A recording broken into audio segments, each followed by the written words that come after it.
Disclaimer. I wanted to record indie hacker interviews so that I would be able to listen to them as I drive or work out. I do not own this content, so please support the indie hacker community by reading the original interview via the link in the description. And if you're interested in joining an incredible community of entrepreneurs working to build online businesses, I can't recommend checking out indiehackers.com enough. Building and automating a lucrative user testing platform. Hello. What's your background, and what are you working on? I'm Andreas Joe, one of the co-founders of Askable, which is based in Brisbane, Australia. Askable is Uber for user testing. For a UX designer, it's the fastest and easiest way to find and manage participants for face-to-face usability testing. Designers get great feedback on their UX, and participants get their ideas and opinions heard while making some really good money on the side. In 2007, I dropped out of design school to start a web design business with my co-founder, John Golby. I spent the first few years using Photoshop and building simple HTML, CSS websites.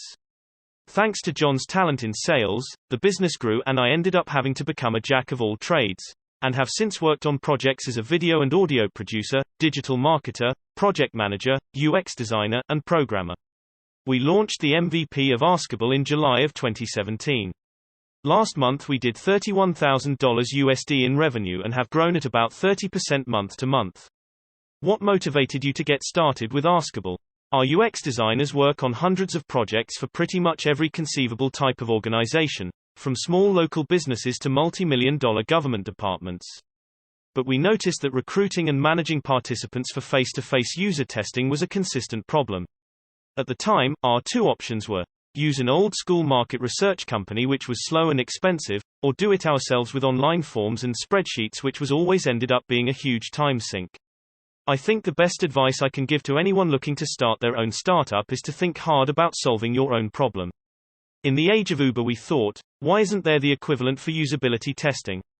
Why can't we push a button and have people from our target demographic just show up at the door, ready to give feedback? We felt that if we could figure out a solution for ourselves, there would be tons of other people who would find it useful. We looked around and found that nobody was really doing anything in that space, so we decided to give it a go. Luckily, we had an existing internal incubator program that allowed all full-time employees 1 day per week to work on any project they wanted, which made it easy to get started on an MVP without looking for external resources or funding. What went into building the initial product? The first version of Askable was hacked together with a bunch of existing products, which took about a week to build. The client would fill out a type form that asked basic questions, such as how many people they wanted and what kind of demographics they were after. We'd then email them with a quote based on their requirements. Once they agreed to move forward, we made another type form for applicants to fill out.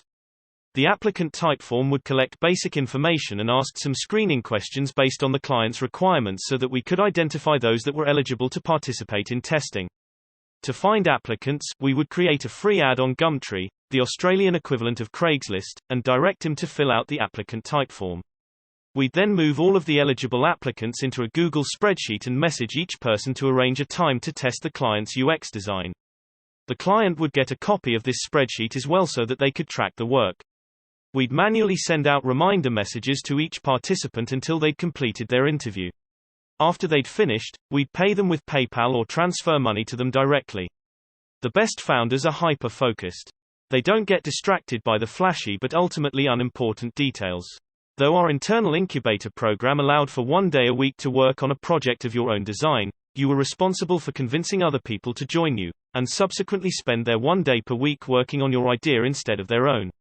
At the time, the only people interested in working on this particular project were UX designers, so the first version was inherently limited to what they could actually build. It was a great way to test the concept with paying customers without heavily investing in a custom-built system. How have you attracted users and grown Askable? When we launched the first version in July 2017, we reached out to a bunch of local agencies, mostly UX designers we knew within our own network. We got one sale that month from a smaller agency, also based in Brisbane. We managed to get the full 20 participants that they requested and got great feedback for them, which gave the Askable team confidence to reach further outside of our network for future sales. Our first real big marketing push was basically cold emails, which has remained by far the best channel for customer acquisition. Because we had a really specific target audience, it made sense for us to use LinkedIn as a source of prospective customers. I used a tool that scans LinkedIn profiles to identify individuals that match your target demographic, and then performs a search for any corresponding public email addresses. Our first push had a reply rate of around 50%, of which 80% were positive responses. I think a key factor to the positive response rate was the fact that we were designers ourselves, and most UX designers really empathized because they had experienced firsthand the pain of recruiting and managing user testing participants. We also tried attracting clients through posting some paid advertisements on Google, but they didn't work very well. We found that many of the keywords like focus groups or product testing brought in people who were looking to make money by participating in tests rather than clients who wanted to book us to do the testing for them. It's been pretty easy to get participants to sign up for testing jobs since the money is really good. We paid $80 plus for a 45-minute session. In the early days we spent a lot of time on the phone calling people we knew and asking, i.e. begging, them to participate. As we've grown, we've mostly stuck to using free Gumtree ads, or sometimes paid Facebook ads. I think the best advice I can give to anyone looking to start their own startup is to think hard about solving your own problem. It goes beyond domain expertise. There are immense benefits, especially in sales. Being able to really empathize with your customer because you've been through the pain yourself is a huge advantage, as is being part of an existing community. It's super powerful stuff. What's your business model, and how have you grown your revenue? We charged money from day one because we had to. Without charging clients, there was no way for us to pay the participant incentives, which would have left us without participants and collapsed the whole system. So that was baked in from the start. We decided to turn a profit by charging a recruitment fee of $50 to $80 per participant, depending on the client's requirements. Because most of our early clients were UX designers in our personal network, we knew they were already paying exorbitant recruitment fees to market research companies, sometimes upwards of $250 per participant, or spending hours and hours doing it themselves. So our value proposition was already pretty compelling. Most of the early expenses went into hiring people to help us handle the bookings manually while we built a platform that could automate the entire process for both clients and participants.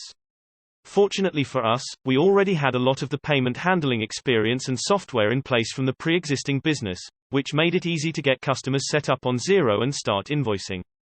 We have since introduced Stripe as a payment method but have found that the bigger, slower-moving organizations still prefer making payments by invoice. Aside from salaries, our expenses are pretty low. We use Amazon for hosting, Twilio for SMS, and SendGrid for email, which means we can undercut the incumbent market research companies by a non-trivial amount and maintain a healthy profit margin. While our revenue is growing, it's important to keep in mind that numbers are inflated by participant incentives. Around half of the $31,000 USD we did in February was paid out to the participants. A lot of the revenue growth has come from word of mouth, but we also continue to push hard on the sales front with email outreach and by attending or sponsoring UX design events. What are your goals for the future? We've got a few ideas for upcoming versions of the product based on feedback we've gotten from our existing users, mostly around improving the experience for both sides of the marketplace. We want to add ways for clients to get more specific with their requirements and guarantee better participant eligibility matching. At the same time, we're planning a native app for the participants so they get a better mobile experience, and scaling up the amount of client bookings in the target city so there are more paid opportunities per registered user. A big part of being able to hit our targets is expanding the Askable team. Being able to grow the team by bringing in existing talent from the pre-existing business has been awesome and saves a ton of time in the hiring process. The revenue goal is $100,000 per month by June, which I think we can achieve if we maintain our current trajectory. Our goals for later this year will be to test the platform internationally and launch in more cities. What are the biggest challenges you've faced and obstacles you've overcome? If you had to start over, what would you do differently? I think one of the biggest challenges we faced early on was getting people to actually show up.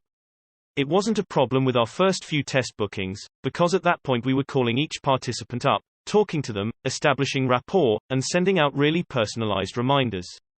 Plus a lot of the first participants were our own friends and family anyway, so we could rely on them to show up. But once we scaled to a point where the time-intensive, personalized reminders were no longer feasible, we were seeing a lot more no-shows. From a client's perspective, that's pretty much the worst experience you can have. Having two designers sitting in a meeting room with all their stuff set up and ready to go, only to realize that your participant is not going to turn up is such a waste of time.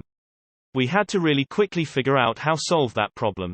We tried a bunch of different approaches, including taking a leap of faith and paying participants half of the incentive up front. I think one of the biggest challenges we faced early on was getting people to actually show up. This meant that if they didn't turn up, we'd not only have to write that money off as a loss but also pay for the incentive on a replacement participant. We found that this worked pretty well, but ultimately impacted our cash flow. Another huge challenge for us, and I suppose for any marketplace-type startups with two sides to the user base, was how to scale availability and demand at the same time. We were finding that a lot of participants would initially register, excited at the opportunity to earn money, but then one of two things would happen. Either there weren't enough jobs in their area for them to get into consistently, so they'd drop off, or they'd sign up and immediately get peppered with way too many notifications for opportunities and get overwhelmed. This is still a challenge for us today, but we found that being careful and deliberate about how fast we scaled either side of the market has made it much easier for us to manage the problem. The main lesson we've learned when thinking about these types of problems is to keep a mentality of, let's just give it a go.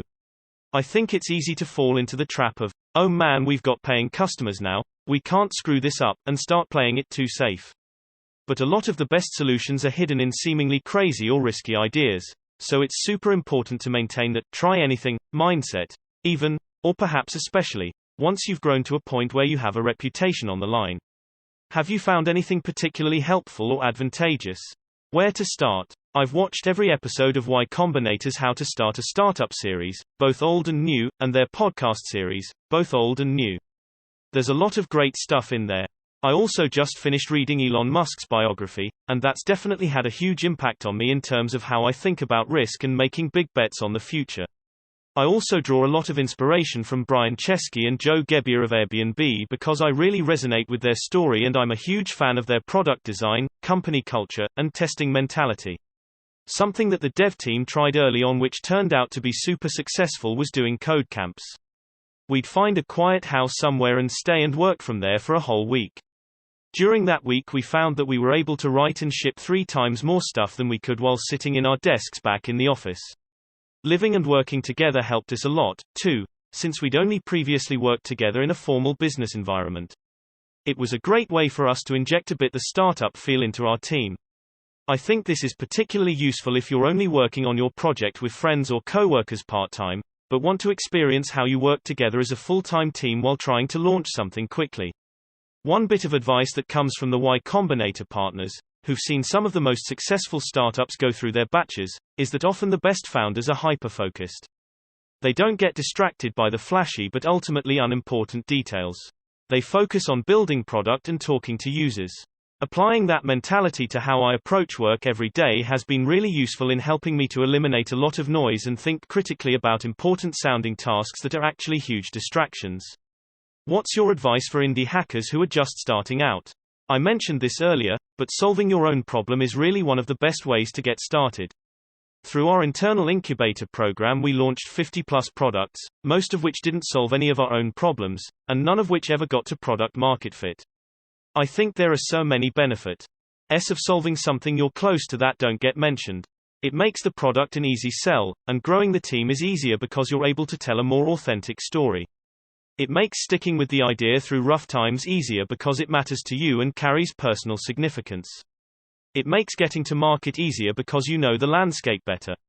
A lot of the best solutions are hidden in seemingly crazy or risky ideas, so it's super important to maintain that try anything mindset. I think another mistake that teams make is working on too many good ideas at once. It sounds stupid, but I think a lot of great teams fail not because they tried bad ideas or that they didn't try enough good ideas, but because they didn't get hyper-focused on one idea and really execute the crap out of it before starting on the next one. I know founders that are super cautious about hiring bad people, but in reality the thing that's silently killing them is actually the super smart people that are really good at coming up with a lot of really legitimate sounding ideas and have no one to rein them in. So the team works on one idea until another, equally good sounding idea emerges, and then starts working on that, and then the next one after that, and the next one after that. And now you're spread too thin across too many things and you're not doing any one thing particularly well. I think it's natural. People get bored of working on the same thing day after day, testing it and improving it incrementally, so they get distracted by the newest, shiniest sounding idea. I feel like the reality of creating something great is actually really repetitive and painful at times, and requires a ton of self-discipline. Sometimes that just doesn't seem as appealing as a fresh, new, good idea. Where can we go to learn more? You can find us at Askable. Thanks for reading. I'll try to answer any and all questions in the comments below. Andreas Joe, founder of Askable, want to build your own business like Askable? You should join the Indie Hackers community. Hugging face, we're a few thousand founders helping each other build profitable businesses and side projects. Come share what you're working on and get feedback from your peers. Not ready to get started on your product yet? No problem. The community is a great place to meet people, learn, and get your feet wet. Feel free to just browse. Courtland Allen, Indie Hackers founder.